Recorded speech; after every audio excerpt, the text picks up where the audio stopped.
5 minutos con la Divina Comedia.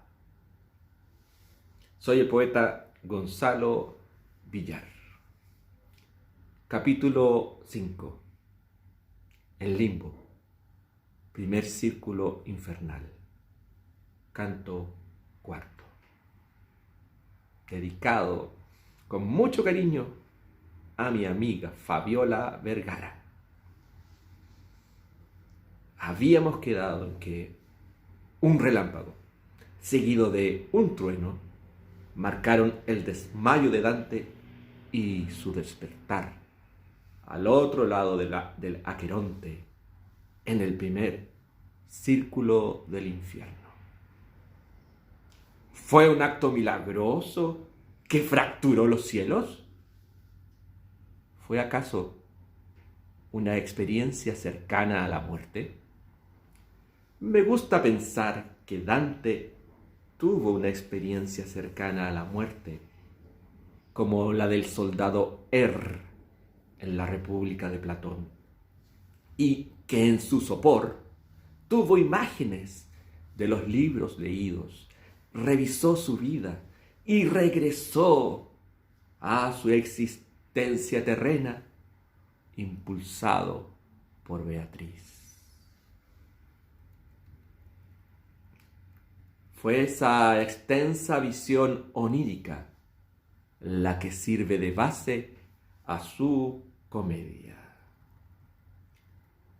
Existe adicionalmente una sospecha sofisticada sobre el alto sonno, el alto sueño del poeta. A saber, que Dante, aprovechando sus conocimientos de medicina, empleó filtros extraídos de plantas e hizo viajes por senderos de sueños y alucinaciones que luego registró en su comedia. Ello no es extraño. Recordemos que la Julieta de Shakespeare bebió un filtro con el cual fingió fallecer, y que el uso de una fuerte droga para simular la muerte es una explicación racional de las resurrecciones bíblicas. Pues bien, cruzando el Aqueronte, el río del dolor, los viajeros se introdujeron en el primer círculo del infierno, ya que en la visión de este libro, el infierno tiene una antesala, el lugar de los pusilánimes, y 9 círculos concéntricos que forman un cono que desciende hasta el centro de la tierra. En ese primer círculo no se escuchan lamentos, sino que suspiros, y está habitado por almas de mérito, pues no son pecadores, pero no recibieron el bautismo, que es la puerta de la fe, o no adoraron a Dios como es debido antes del nacimiento del que predicaba en Galilea. Virgilio, que tiene residencia eterna en el limbo, dice que allí la única pena es vivir sin la presencia de Dios y sin esperanza de conseguirla.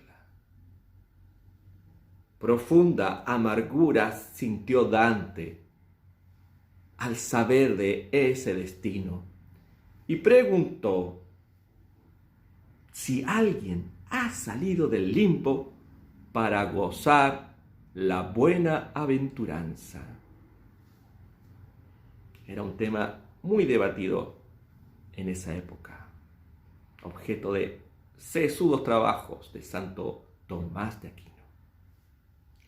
Virgilio respondió que al poco tiempo de su llegada al limbo, bajó un poderoso, coronado con el signo de la victoria, y sacó de ese círculo infernal a Adán, a Abel, Noé, Moisés, a Abraham, David e Israel, con su padre y sus hijos, y con Raquel, la esposa que más amó, junto con otros muchos que trocó en bienaventurados.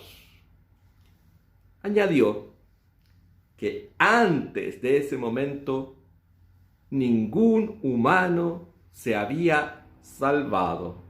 Esa es la explicación de Virgilio. Notemos, por nuestra parte, que Eva, la esposa de Adán, y Lea, la primera esposa de Israel, que antes se llamaba Jacob, antes del suceso de la escalera, no figuran entre los favorecidos. Agreguemos que no se explica la situación de Elías subiendo al cielo, pese a que se menciona dicho fenómeno en el canto 26 del infierno. Adelantemos que más adelante en la comedia se ve que hay excepciones para los paganos, pues Catón de Útica, también llamado Catón el Joven, senador de la República Romana, figura en el purgatorio como guardián de las aguas.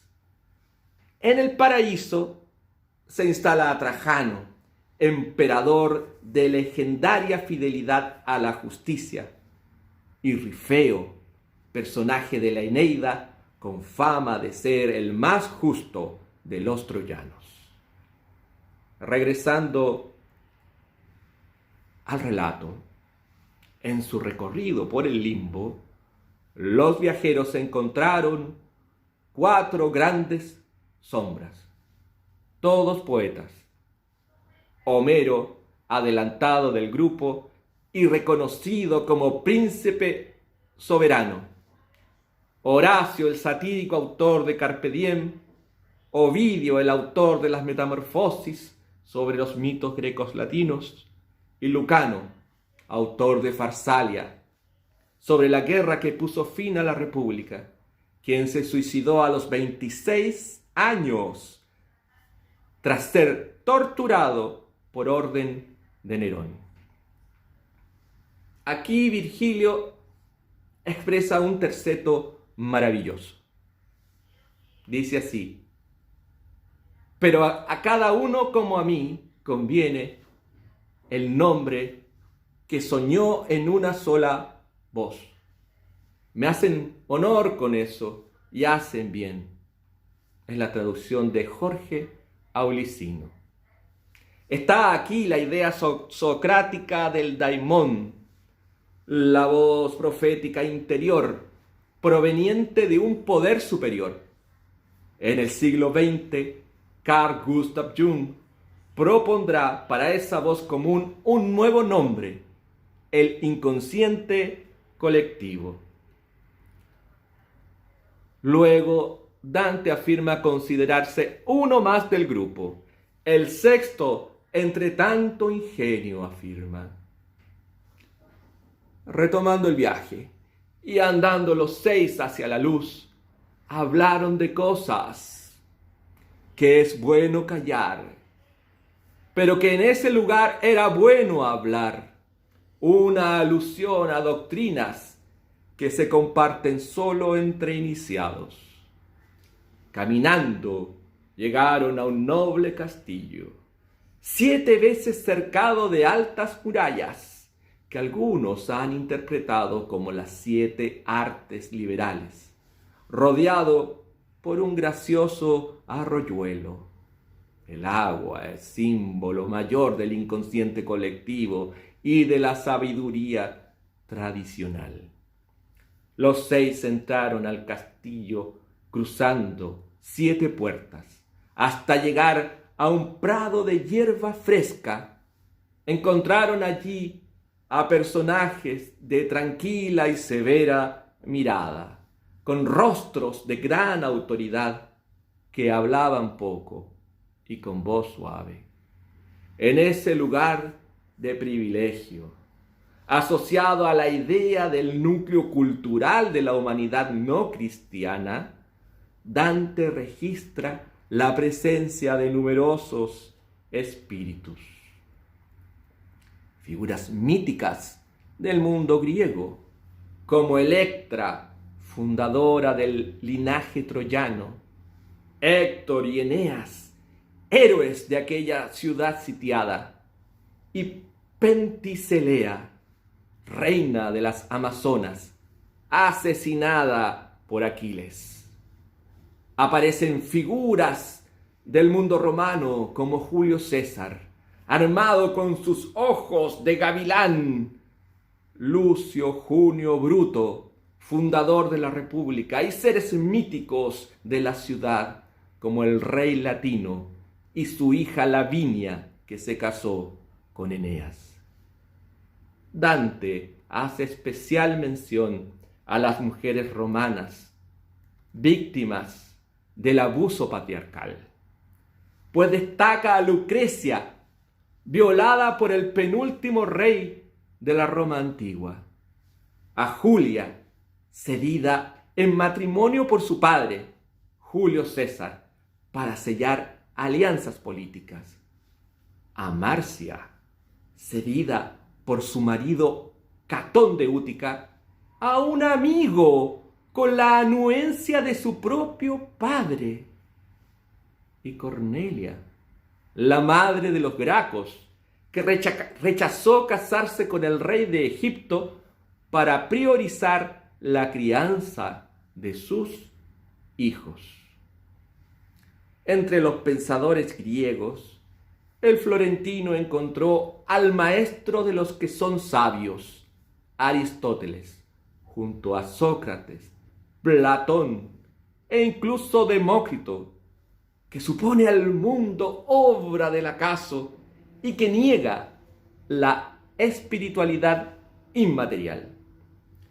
Divisó también a Diógenes, el filósofo cínico del desprendimiento, a Anaxágoras, que identificó la noción del nous, la inteligencia del universo, a Tales, que predijo un eclipse marcando el momento fundante de la filosofía, a Empédocles, autor pitagórico de la doctrina de los 4 elementos, a Heráclito, que nunca se bañó 2 veces en el mismo río, y a Zenón, que mordió la oreja de un tirano.